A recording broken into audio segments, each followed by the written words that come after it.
مدينة صغيرة من مدن ميشيغان تحولت لمدينة أشباح.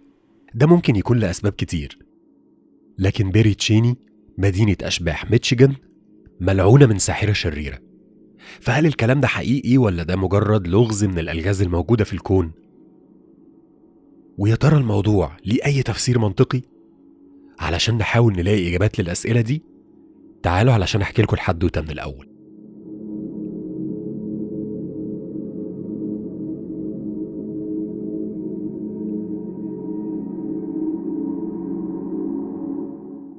يا مساء الفل واهلا وسهلا بيكم في حلقه جديده وملف جديد من بودكاست الارشيف. معاكم خالد محمد، والنهارده معادنا مع ملف جديد من الملفات الغامضه اللي بنسحبها من بودكاست الارشيف او من الارشيف بتاع بودكاست الارشيف علشان خاطر تطلع للنور وتسمعوها، واتمنى انها تعجبكم. في البدايه اللي ما عملش لايك للحلقه ينزل يعمل لايك دلوقتي، اللي ما عملش سبسكرايب ينزل يعمل سبسكرايب، واعملوا شير لو شايفين ان البودكاست ده يستاهل ان الناس تعرف بيه. انتوا دلوقتي بتسمعوا بودكاست الارشيف، معاكم خالد محمد، ويلا بينا نبدا في حلقه النهارده.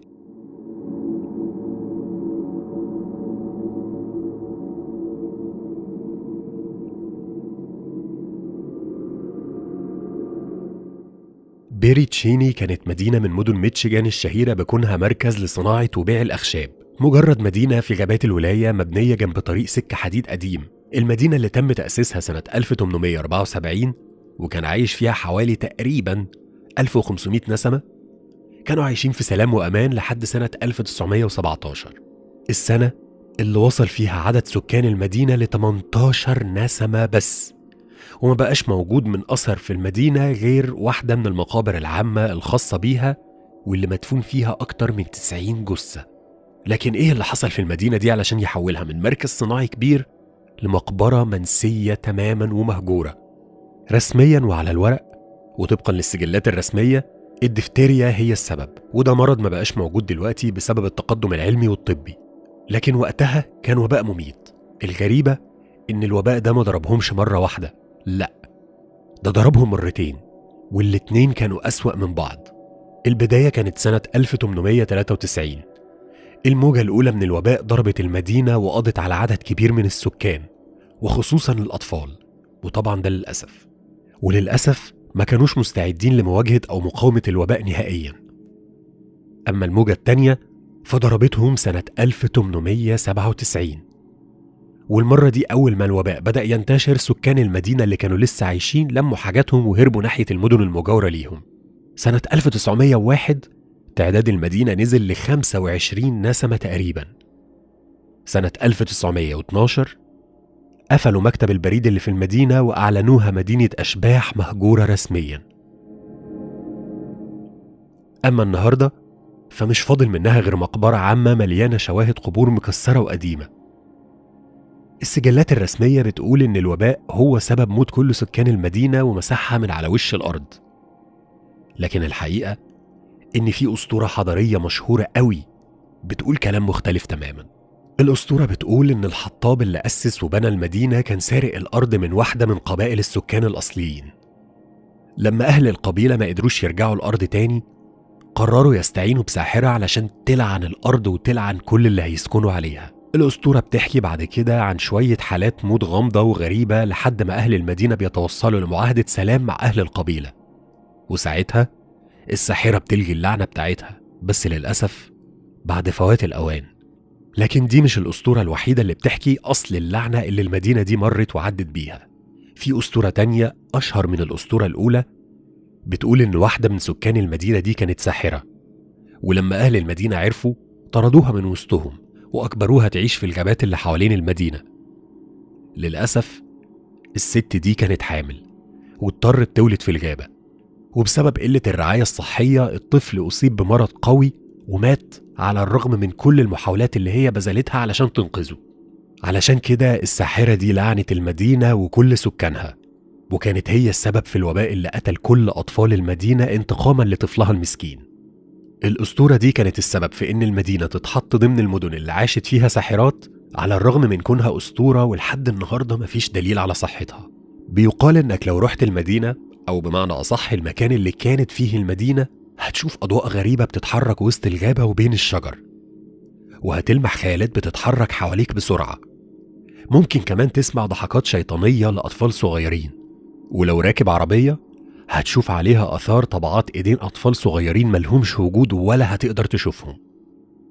في كمان ناس بتقول إنك ممكن تشوف روح الساحرة اللي هتطاردك لأنها فاكراك سبب وفاة طفلها. محدش عارف الحقيقة فين، هو وباء ولا لعنة ساحرة بسبب سرقة الأرض ولا لعنة ساحرة بسبب وفاة ابنها.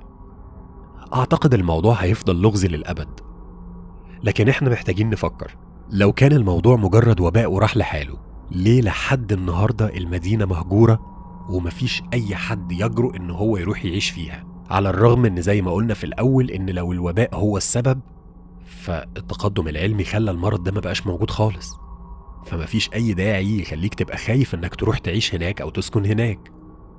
يبقى واضح إن في حاجة تانية.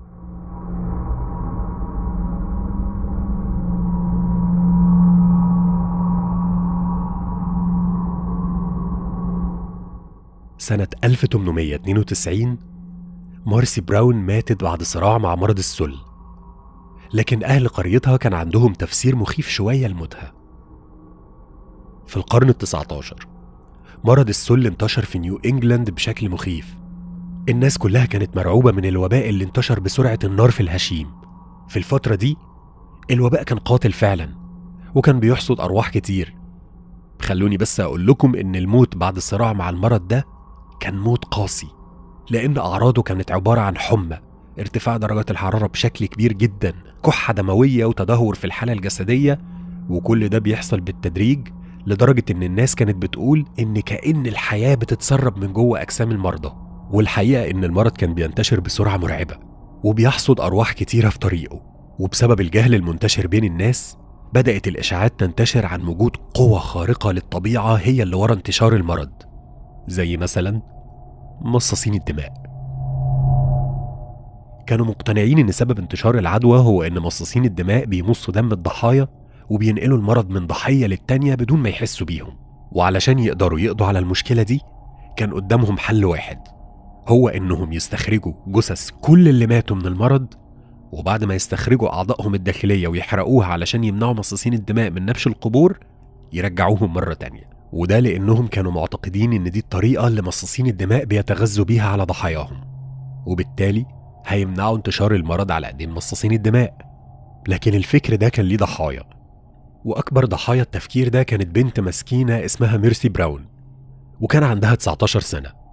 ميرسي براون وعيلتها كانوا عايشين في منطقة اسمها إكستر في رود آيلاند، منطقة عدد سكانها قليل واغلبهم كانوا من المزارعين الفقراء. المرض بالنسبة لهم كان عدو غامض ومخيف وقاتل، وابتداء من ديسمبر 1882 عيلة آل براون بدأوا يموتوا واحد ورا التاني بعد انتشار المرض بينهم. وأول ضحية للمرض كانت ماري إليز والدة مارسي، وبعدها بسنة تقريبا ماري أوليف أخت مارسي، ودي كان عمرها 20 سنة. وماري فعلا كان المرض بيفتك بيها لدرجة إنها كانت بتتمنى الموت علشان ترتاح. بعدها بدأ إدوين أخوها، واللي كان معروف إنه شاب قوي وضخم، يبان عليه أعراض المرض، لكنه ساب المنطقة كلها وهاجر على أمل إن تغيير الجو يحسن صحته. وفعلا نجح إدوين في النجاة من المرض، لكن لما رجع بعد 10 سنين تقريبا كانت ميرسي براون بتعاني من المرض، لكنها كانت فصيلة تانية أسرع وأشرس من المرض، وللأسف ما قدروش ينقذوها وماتت في يناير 1892. لكن بسبب موت كتير من أفراد العيلة فالسكان المحليين للمنطقة قالوا إن العيلة دي ملعونة، وقالوا لجورج براون والد ميرسي إن بنته اللي لسه ميتة مش ميتة ولا حاجة، دي بتمثل إنها ميتة، وإنها لما كانت عايشة كانت بتمتص دم أخوها، وده اللي خلاه يمرض لما كان جنبها ويتحسن لما بعد عنها. وقعدوا فترة لحد ما قدروا يقنعوه، ولما اقتنع بعد كام شهر قالوا له إنهم هيثبتوا له، هيخرجوا جثث نساء العيلة كلهم من قبورهم وهيوروه الفرق بين جثة والدتها وأختها وبين جثتها. طبعا والدتها وأختها ماتوا من 10 سنين فاتوا، فلما طلعوهم كان منطقي إن هم بيطلعوا شوية عظم على وشك التحلل. إنما ميرسي اللي اتدفنت من كام شهر بس كان لسه جسمها عادي، خصوصا إنهم كانوا في فصل الشتاء، والشتاء هناك كان قاسي وبرد جدا جدا جدا. فده معناه إيه بالنسبة لهم؟ إن ميرسي هي مصاصة دماء رود آيلاند. استخرجوا أعضائها الداخلية وحرقوها، وأكلوا الرماد بتاعها لأخوها إدوين في محاولة منهم علشان يشفوه بشكل نهائي من المرض. وخوفا من إنه يتحول لمصاص دماء هو كمان. لكن التجربة فشلت وإدوين مات بعد شهرين. بيقولوا إن بسبب اللي حصل لميرسي روحها لسه موجودة ومعذبة لحد دلوقتي، وإنك لو رحت المكان اللي فيه قبرها هتسمع صوت عياطها ولعنتها على اللي عملوا كده في جثتها. لكن هل أنت أصلا عندك الشجاعة إنك تروح؟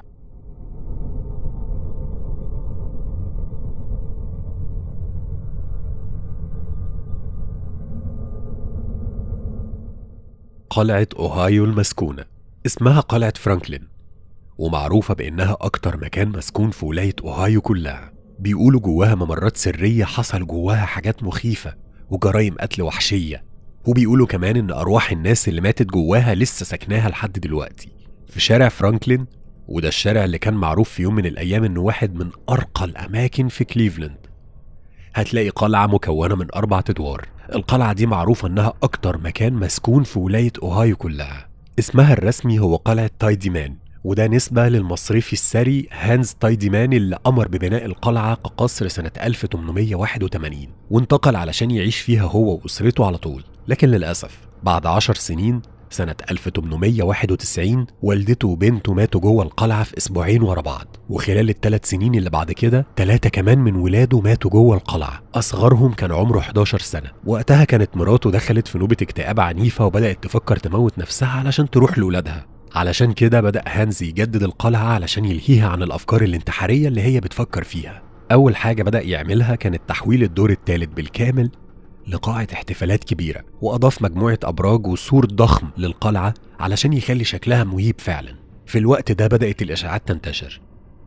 بيقولوا إن وسط التجديدات دي هانز قرر يحفر ممرات سرية متشابكة تحت القلعة. أما استخدامات الممرات دي فكانت بتختلف من قصة للتانية ومن شخص للتاني، على حسب بقى كل واحد بيحكي وبيقول إيه. يعني في ناس قالت مثلا إنه بنى الممرات دي علشان يستخدمها في مغامراته الجنسية، وناس تانية قالت إنه بناها علشان يرتكب فيها جرايمه براحته. ده غير اللي قالوا إنه بنى الممرات دي علشان يقتل فيها بنت أخته المضطربة عقليا علشان يريحها من حياتها البائسة. أما الرأي الأكثر انتشارا فكان إنه بنى الممرات دي علشان يعتدي على الخادمات الموجودات في القلعة جنسيا قبل ما يقتلهم. واستمر الوضع كده لحد سنة 1895، السنة اللي زوجة هانز ماتت فيها بعد صراع مع أمراض الكبد. والحقيقة هو ما ضيعش وقت وقرر يتجوز بعدها مباشرة، لكن زواجه التاني كان قصير. وبحلول سنة 1809 كان كل أفراد عائلة تايديمان ماتوا، بما فيهم هانز نفسه اللي مات بسبب أزمة قلبية. بعدها القلعة اتباعت لأسرة محلية عادية جدا، اللي باعوا بعدها القلعة على طول للحزب الاشتراكي الألماني اللي استخدم القلعة كمكان للاجتماعات، وبيقال إنهم استخدموها كمان كمكان للتجسس. لكن حصلت جريمة قتل بشعة تاني في القلعة.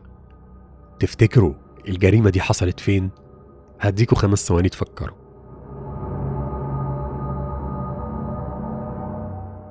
برافو عليكم، في الممرات السرية. سنة 1968 الحزب الألماني باع القلعة لأسرة محلية اسمهم الرومانو، اللي ما طولوش في البيت وقالوا إنهم مش قادرين يتحملوا طاقة البيت المظلمة. قالوا إنهم كانوا بيسمعوا صوت خطوات بتتحرك في البيت، صوت موسيقى مرعبة مش عارفين مصدرها، وأصوات مخيفة بتقول كلام مش مفهوم. لحد ما في يوم قالوا إنهم شافوا بنت صغيرة بتعيط في الدور العلوي، وده اللي خلاهم يجيبوا رجل دين علشان يطهر القلعة ويعمل جلسة طرد أرواح شريرة. لكن رجل الدين قال لهم إن القلعة جواها شيء سيء جدا وقوي جدا جدا، وإن الحل الوحيد دلوقتي هو إنهم يسيبوا القلعة ويهربوا منها فورا. بدأت القلعة تتباع من أسرة لأسرة، لكن محدش منهم قدر يسكن فيها فترة طويلة. كلهم كانوا بيشتكوا من الحاجات الغريبة اللي بتحصل فيها، زي إنهم شافوا راجل شكله مخيف بيجري في البيت وهو بيصرخ قبل ما يختفي، وشافوا ست لابسة أسود كانت بتبص ليهم بكراهية من ورا الشبابيك، وشافوا الأطفال اللي بتعيط في البيت طول الليل، والنور اللي بيتفتح وبيتقفل لوحده، والأبواب اللي بتتفتح على مصراعيها فجأة، والحاجات اللي بتطير في البيت وكأن حد بيحدفها بقوة غير طبيعية. مجموعة من المغامرين قرروا يقتحموا القلعة ويدوروا على الممرات السرية الشهيرة دي، لكنهم ما لقوش ليها أي أثر، أو بمعنى أصح ما قدروش يوصلوا ليها. لكنهم لقوا مخبأ كان فيه صندوق مليان عظام بشرية. القلعة من يومها مهجورة ومفتوحة للمغامرين اللي قلبهم قوي وحابين يخوضوا مغامرة مخيفة. فهل حد من اللي بيسمعني مهتمين بالموضوع ده وممكن ياخدوا القرار إنهم يعيشوا مغامرة بإنهم يدخلوا القلعة دي؟ أعتقد ده سؤال الحلقة. واللي أنا مستني أسمع إجابته منكم.